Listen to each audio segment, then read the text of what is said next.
आगे लाइफ अपन बनई बहुगे, पैसा खूबे कमाई बहुगे, तोरा से दूर चला जाई बहुगे, कबो न लौट के बहुगे।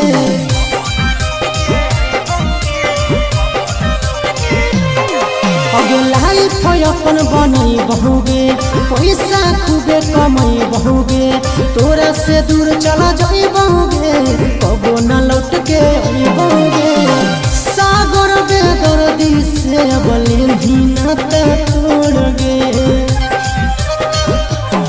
यही अखिया में लोर गे, अब नहीं तो तोड़ गे, जहियो छोड़ी कमाए लगे लोर गे, यही अखिया में लोर गे, अब नहीं तो तोड़ गे, जहियो छोड़ी कमाए लगे।